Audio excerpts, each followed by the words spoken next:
Welcome back to our chess story series, and today we're learning the French defense from two gentlemen who happen to be grandmasters by the name of Rafael Vaganian, playing black, and Sammy Reshevsky, also known as Samuel, playing white.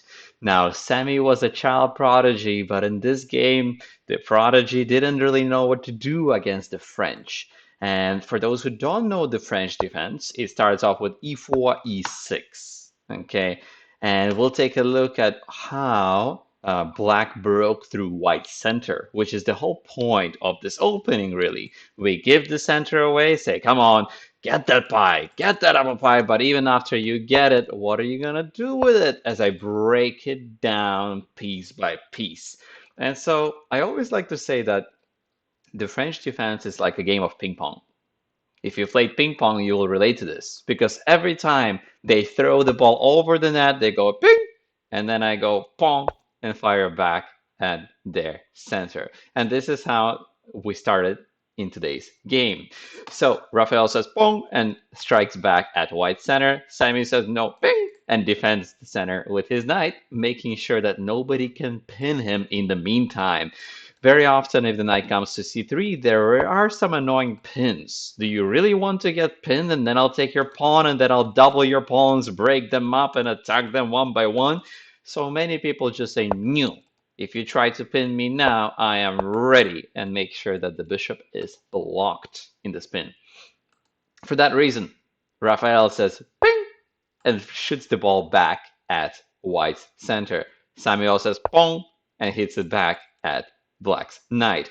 At this point, the knight has to run away, and he doesn't have many good squares. Like, these are all taken, and that's not a good one either, considering your double pawns. Even though you want the knight in the middle, it just doesn't get to live there long.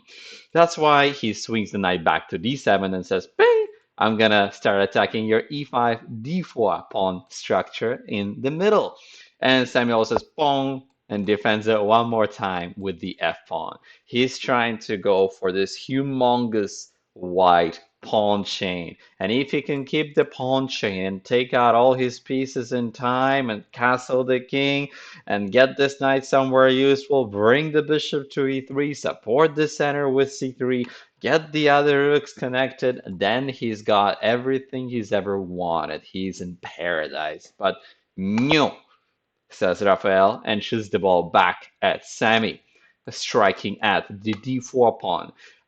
This is called pressure. So we're starting to put pressure with the pawns, and there's some pawn tension going on. You can try to defend it, but we're the ones who can open the file. At any point, I can say boom, boom, and C file is mine. Right now, it doesn't mean much. Like, what can I do with it? I can't really do much. So there is no point of taking at the moment, because do they ever want to take?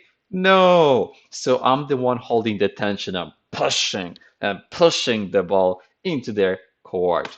And Samuel says, I will defend it, and play c3. Rafael says, how about my knight swings by? How about ping? And we shoot the ball back on d4. And Samuel says, boom, and tries to defend it back with this knight. Notice how he doesn't use the sleeping knight, uses the other knight instead. Do you know why?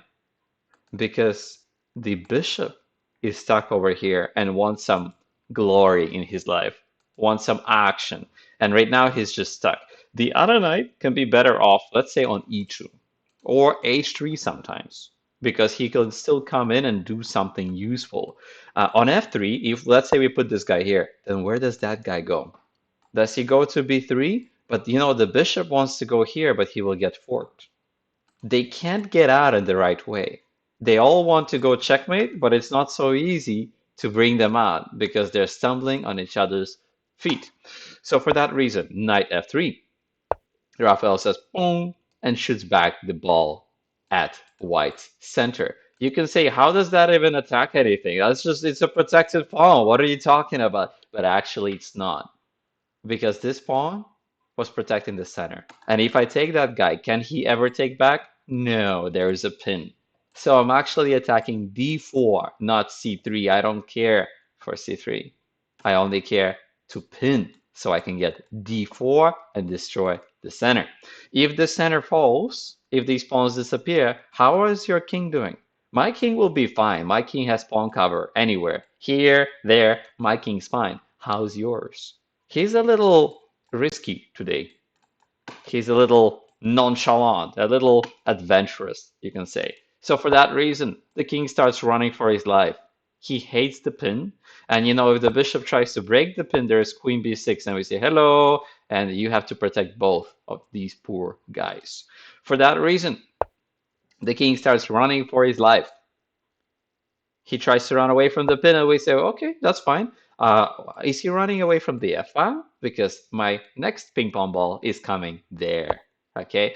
After the bishop says he wants to go checkmate us, we're not going to castle right away. This is how you get checkmated. You want to get checkmated? You start looking into bishop takes h7, queen c2, h4, knight g5. That's how you get checkmated. All right. Instead of castling too early, we prepare first and we say, how's your king doing? When we're ready, we will castle, of course. But first, ping, and we fire at the center. They defend, and f6. We stop any knight g5 shenanigans. We stop any queen h5 stuff because the knight cannot invade with the queen, and they cannot checkmate me on h7 yet. In the meantime, we're gonna blow open your center, says Rafael, aiming at e5.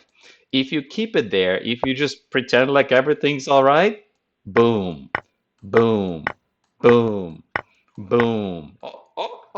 No more pong. You cannot return the ball into my court because I pinned it. I pinned the pawn, so I destroyed your center. And with the rook coming to the f file, maybe the king can even castle along. Black is doing great. They destroyed the center. They got what they wanted. For that reason, White says, fine, I'll take your pawn.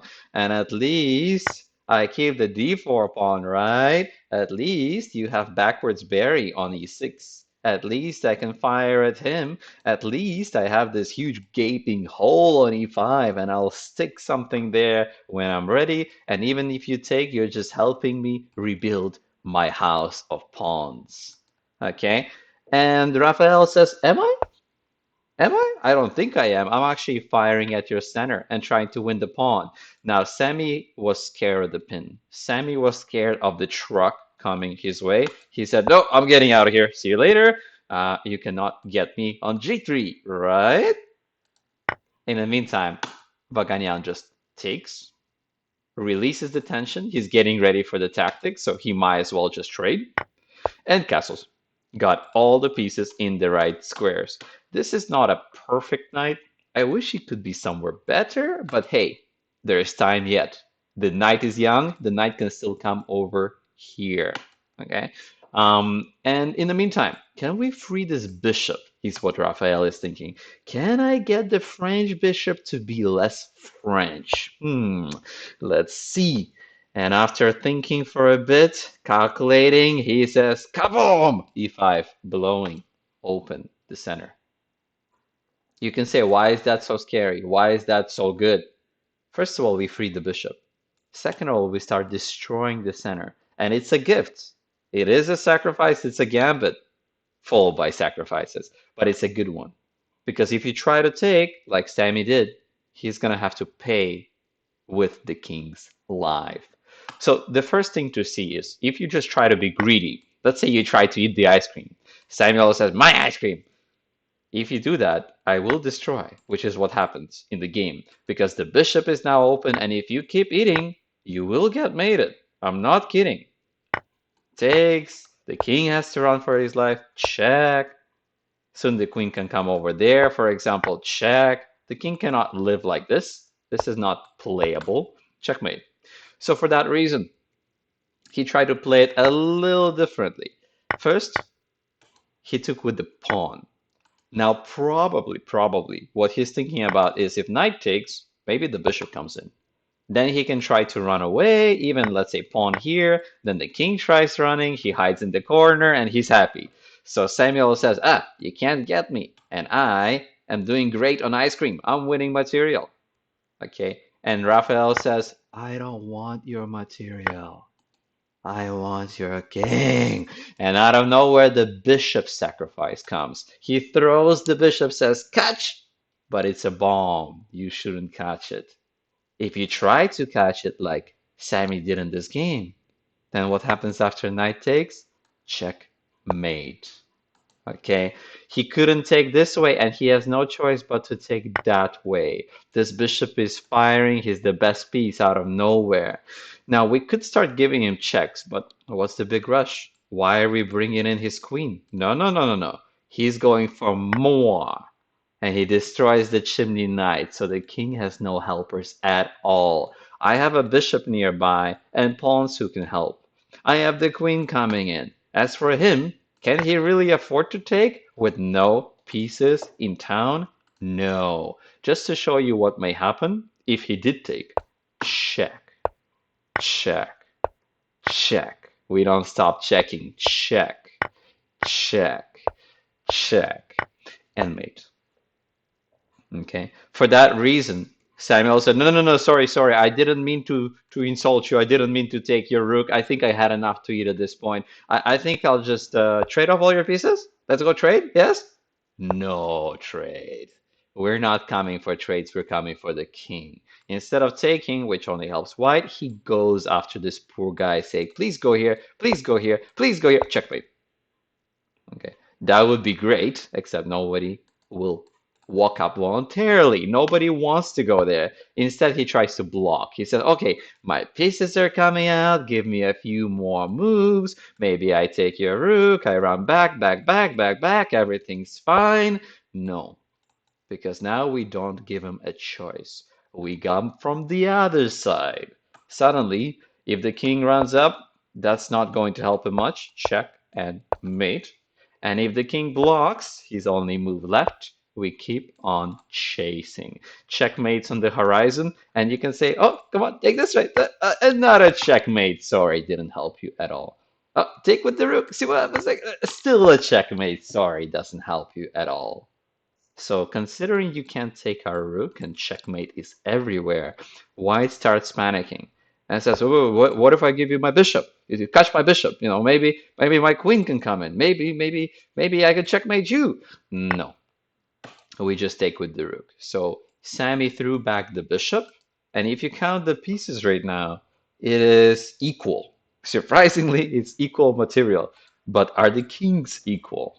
Is the question to ask. No, they're not. Black is having way too much fun chasing the king around, whereas white is still behind. Okay, he throws the knight over here. We collect free pawns. Now we're up a pawn. Great. He gets the queen in here. He's thinking, all my pieces are almost there. Maybe I'll back rank, checkmate you, maybe, or maybe I'll get the pin and win on your pawn. No. First of all, we kick out the bishop. Oh, sorry, we kick out the queen with the bishop. Second of all, we defend the poor pawn to make sure nothing comes their way.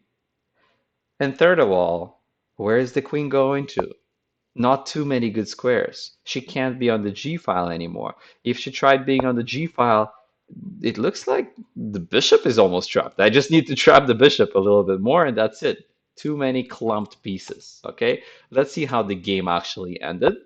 In the actual game, Sammy says, wait, my queen will start looking for tricks. And do you notice this rook looking at each other? The rooks are saying hi. That's not a good thing. Sometimes it can be a bad thing. So all sorts of discoveries in the air, so all sorts of tricks like queen takes, king takes, knight d3, getting the queen back. So he's going to try to avoid those tricks. Okay, and the idea here is if you try to be tricky, then the only trick's on you because I have a little check at the end. Okay, and you're in trouble. All right, and if you try to be tricky this way, thank you very much. Okay, you're not tricky at all. So for that reason, there is no more queen takes rook, and I do have another attacker coming in to the party. The game finished in just a few moves because he said, no, please, no anything but the knight check, no, no. And he tries to walk the king back to the castle. Better late than never, I guess. But is that an awkward queen or what? The queen is like, I can't breathe, somebody help me. And so while the queen is stuck and the king is in the middle of nowhere, we just bring in this guy. Check. King runs away. If he took, it's checkmate. So that's why he had to run away. And look at that pin. The deadly pin strikes again. Before we go for any capture, no, no, no, no, no. I like the pin. I want to keep the pin. And who's missing? Says Rafael. Is somebody missing here? Somebody's missing. Rook, you're missing. What are you doing there?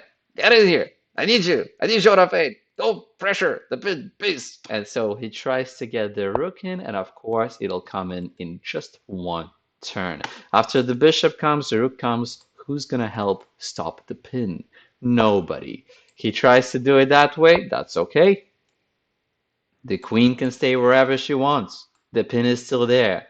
And after one last desperate attempt, he says, please take my bishop. I'll pin you. You pin me and I'll pin you. No, I don't care much for your bishop. I care way more about my pin. Okay? If you try to take me now, it's not going to help. We eat the whole house and they have no pieces left. And that's why Sammy resigned after Rook f8. Too much pressure on the pin, and this king did not have a happy life at all. Why? Because we spent that many ice cream. We spent so many pieces just throwing it at their king, destroying their center to bring him out before he could run back to his house safe and warm on h1.